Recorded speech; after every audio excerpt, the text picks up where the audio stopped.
Smart city के तौर पर चयनित 20 शहरों में ठोस अपशिष्ट प्रबंधन, जल आपूर्ति, सीवेज ट्रीटमेंट आदि से संबंधित जो कार्य शुरू होने जा रहे हैं, उन्हें शहरों के ढांचे को दुरुस्त करने के पहले कदम के रूप में ही देखा जाना चाहिए। स्मार्ट सिटी की जो भी परिकल्पना है, उस पर केवल संबंधित शहरों में ही अमल करने से बात बनने वाली नहीं है।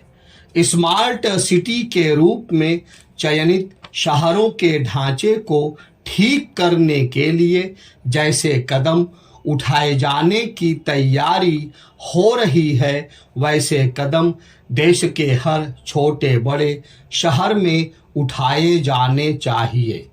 स्मार्ट सिटी जिस भी रूप में सामने आए, यह आवश्यक है कि शहरी ढांचे को दुरुस्त करने के लिए भी कोई ठोस योजना बने। ऐसा इसलिए क्योंकि देश के छोटे बड़े सभी शहरों का ढांचा चरमराता जा रहा है। हमारे शहर ऐसे नहीं हैं कि वे आबादी के दबाव को और अधिक झेल सकें। मुश्किल यह है कि शहरों में आबादी का दबाव लगातार बढ़ता जा रहा है। यह दबाव आने वाले समय में और बढ़ेगा, क्योंकि वे अर्थव्यवस्था को संचालित करने का काम कर रहे हैं। वस्तुतः यही कारण है कि ग्रामीण इलाकों में शहरों की ओर पलायन तेज होता चला जा रहा है। यह हमारे नीति नियंताओं के लिए चिंता का विषय बनना चाहिए कि जब शहरों में आबादी का दबाव बढ़ रहा है, तब वहां अव्यवस्थाएं बढ़ती चली जा रही हैं। लोगों को सामान्य सुविधाएं और सहूलियतें भी आसानी से उपलब्ध नहीं हो पा रही हैं। विडंबना यह है कि केंद्र और राज्य सरकारों के पास ऐसी कोई योजना दूर दूर तक नहीं दिखाई देती जिससे हमारे शहर आदर्श शहरों के रूप में विकसित हो सकें। अब स्थिति तब है जब हमारे नेता नौकरशाह बेहतर शहरीकरण की जानकारी लेने के लिए दुनिया भर के दौरे करते ही रहते हैं। आम धारणा है कि शहर कहीं अधिक सुख सुविधा से युक्त होते हैं, लेकिन देखने में आ रहा है कि शहरों में तनाव रहित जीवन यापन करना दिन प्रतिदिन मुश्किल होता जा रहा है।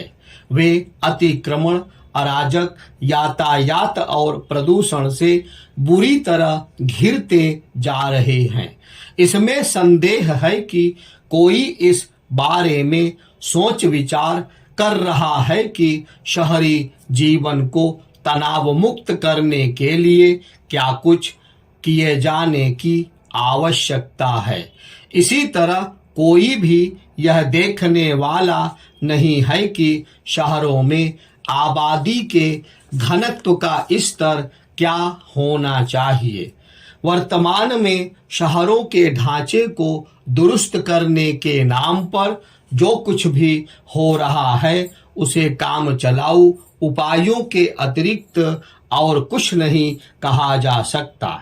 कुछ फ्लाईओवर बना देने अथवा यदा कदा सार्वजनिक परिवहन के साधनों को ठीक करने की कवायद करने से उन समस्याओं से मुक्ति मिलने वाली नहीं है जिनसे शहर ग्रस्त होते जा रहे हैं।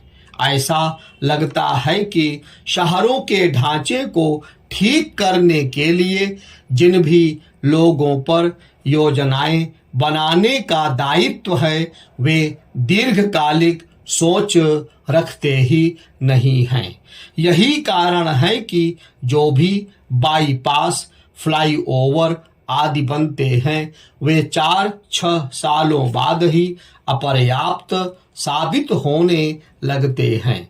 चाहे जैसे दावे किए जाएं, सच्चाई यह है कि अभी तक शहरों में ना तो कचरे के निस्तारण की कोई संतोषजनक व्यवस्था बन सकी है और ना ही बिजली पानी आपूर्ति की। यह आवश्यक ही नहीं बल्कि अनिवार्य है कि शहरों को स्मार्ट सिटी के तौर पर विकसित करने के साथ ही ऐसे उपाय भी किए जाएं जिससे हमारे शहर सुगम जीवन यापन का जरिया बन सकें।